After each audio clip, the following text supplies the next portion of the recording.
ওয়াল আজলাম ভাগ্য পরীক্ষা, lottery lottery করে না, প্রত্যেকে প্রায় ঘরে ঘরে লটারি টিকিট আছে।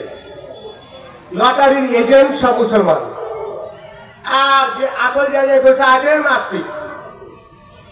আর এই মুসলমানদেরকে খাটাচ্ছে, খাট শয়তানের চেলা পেয়েছে রাখে, খাট আমার আন্ডারে সব।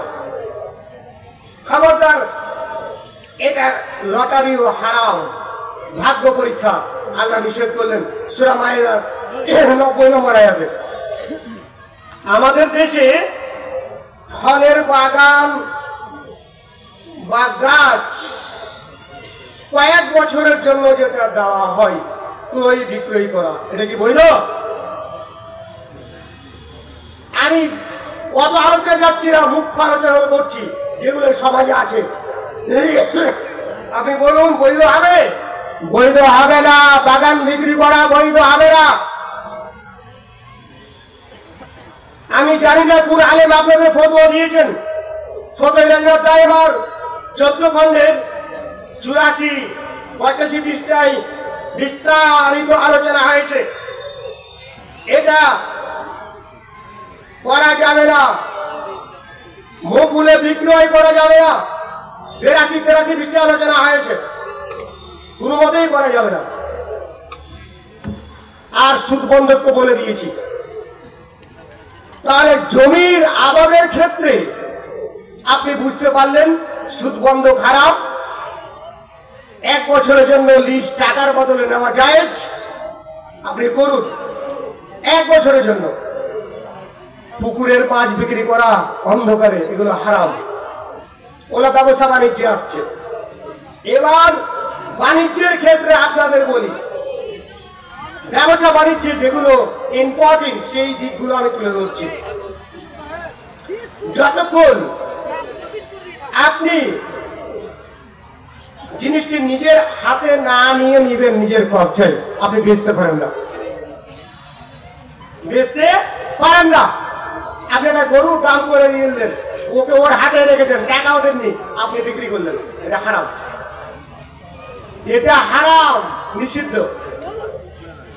আপনি জমি কিনেছেন বাজারে, রতুয়াতে, ওই দুর্গাপুরে, যেখানে জমি মালিকের কাছে দাম করে নিয়েছেন, আপনি টাকা দেননি, কিচ্ছু বলেননি, আপনি আবার বিক্রি করছেন, আপনি আবার টাকা এসেছেন, ও আবার বিক্রি করছে। বাজারের প্রায় জমিগুলো সেভাবেই ক্রয় বিক্রয় হচ্ছে। এটা হারাম, এটা ক্রয় বিক্রয় করা যাবে না, কোনো মতেই করা যাবে না। বাজারে দেখছেন না, মুসলমানেরা যখন গাভী বিক্রি করতে যায় তখন বাছুরের মুখে টুনি দিয়ে রাখে, আর গাভীর বাটটা কটকট হয়ে আসে। বলুন তো, সেই বোখারি 2150 পাকা হারাম। এটা এই ব্যবসা হারাম। কি করে এটা করেন? আপনার দোকানে গুটকা, খৈনি, মধু, জর্দার প্যাকেট কি করে ঝুলে, আর আগে হলে দোকান ছেড়ে মসজিদে যান। এটা বিক্রি করা বন্ধ করুন, এটা হারাম, এটা হারাম। বাগান বিক্রি করেন, ফল খাওয়ার উপযোগী হয়নি, আপনি কি করছেন? আগাম বিক্রি করে দিচ্ছেন। এটা বিক্রি করা যাবে না। সহিহ বুখারী 2194, অনেক হাদিস এসছে, সহিহ মুসলিম এসছে, আবু দাউদ এসছে। তাহলে ব্যবসা করতে গেলেও এই সমস্ত ব্যবসা থেকে আমাদের বেঁচে থাকতে হবে। বেশি নেওয়া আর কম দেওয়া। আপনি এখানে নিলেন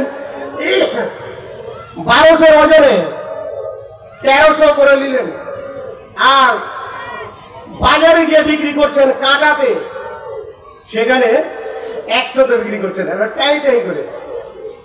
তো আপনি 250 গ্রাম মারলেন, বেশি নিলেন আর কম দিলেন। এখানে যে ওজন নিবেন, ওখানে যে ওজন দেবেন, ওখানে যে ওজন দিচ্ছেন সে ওজনে এখানে কিনুন। কম বেশি করা হারাম। তো কোরআনে আমরা জানি, সূরা আল মুতাফফিফিন সেই বকরি 2135। বাজারে মাল পৌঁছায়নি, আপনি কিনছেন রাস্তাতে, গরুর দর করছেন, ছাগলের দর করছেন, আগেই কিনলেন। সেই মুসলিম 1519, সেটা হারাম, এটা হারাম। একজন দাম করছে, আপনি গিয়ে দাম করছেন, ও সরে যায়নি, এখনো আছে, আপনি বলে দিলেন, বাড়িয়ে দিলেন দামটা, বেশি করে বলে দিলেন। সেই বুখারী 2165, এটা হারাম। যেগুলো চলছে সেগুলোই বললাম। চাকরির ক্ষেত্রে শুনুন, চাকরি করা যেতে পারে, তো এমন চাকরি আপনার শিক্ষাগত যোগ্যতা আপনার অর্জন করেছেন, সার্টিফিকেট আছে, কিন্তু যোগ্যতা নয়, আপনার মার্কসের ভিত্তিতে চাকরি হয়েছে। আমি লিখেছিলাম ফেসবুকে কদিন আগে, ছাত্ররা যাচ্ছে গোটা ন্যাশনাল হাইওয়ে কাগজে কাগজ, নকলে নকল, সাদা হয়ে যাচ্ছে। আর সেই মার্কস বাড়ার কারণে আপনার চাকরি হয়েছে, এই চাকরি হালাল হবে? আপনি বিচার করুন।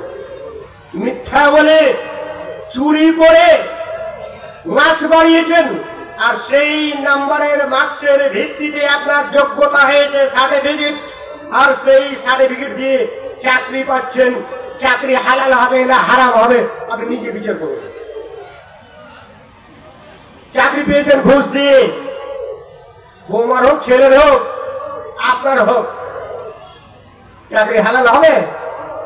আপনার দাড়ি পেকে গেছে, খেজাব দিয়ে কালো করে, বয়স্ক মেয়ে পরীক্ষা দিয়ে আবার সার্টিফিকেট বের করে অন্যায় আইনকে বৃদ্ধাঙ্গুল দেখিয়ে আবার আপনি পরীক্ষায় বসে চাকরি নেবেন, এই চাকরি আপনার জন্য বৈধ হবে? আপনি একটু ভাবুন। চাকরি হালালের ক্ষেত্রে ঘুষ থেকে, মিথ্যা থেকে বাঁচতে হবে। চাকরি করেন, যথাযথ দায়িত্ব পালন করেন না, আপনার বেতন দেওয়া হালাল হবে না ফাঁকি দেওয়া হচ্ছে, আপনি বিবেচনা করবেন। সুদ পরিমাণে আত্মসাৎ করা যাবে না। আপনি হেডমাস্টার, আপনি টিআইসি, মিড ডে মিলের টাকা হোক আর মেনটেন্যান্সের টাকা হোক, যেই টাকাই হোক, 1 টাকাও যদি মেরে থাকেন আপনার কি হবে আপনি বুঝুন। শ্রমিকের দেশ আমাদের, শ্রমিক কাজ করতে হবে, খাটতে হবে, এ কথাই ঠিক।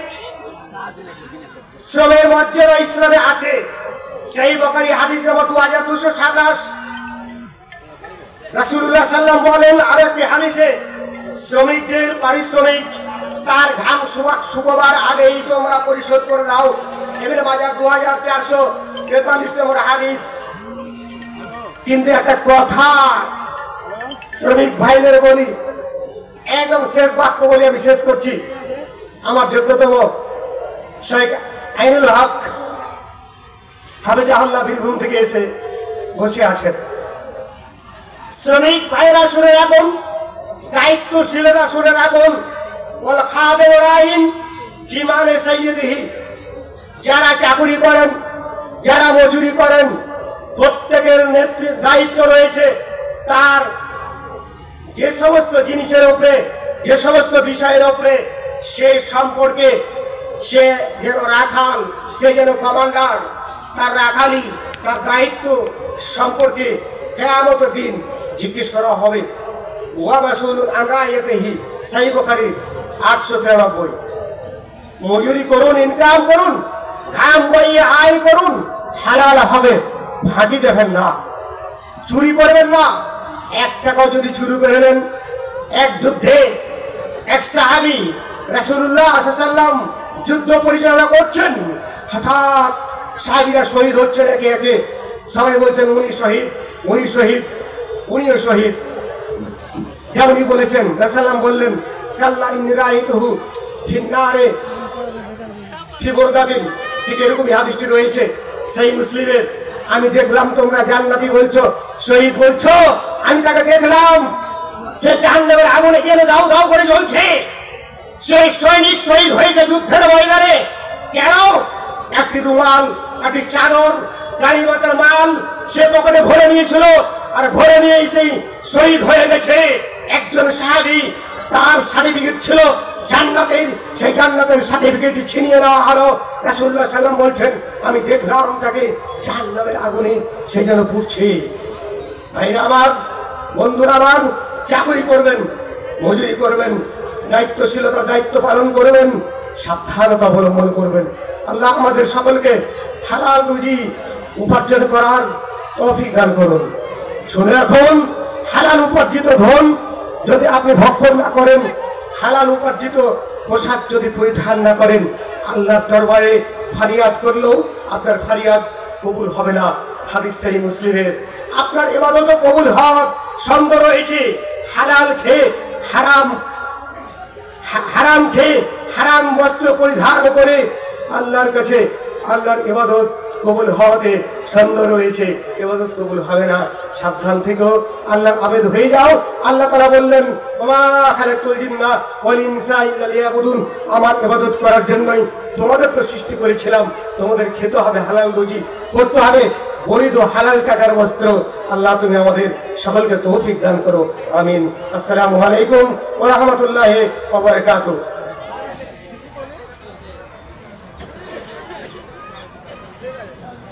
জাযাকাল্লাহু আহসানাল জাযা। আল্লাহ তাআলা ওনাকে উত্তম প্রতিদানে ভূষিত করুন, আল্লাহুম্মা আমিন।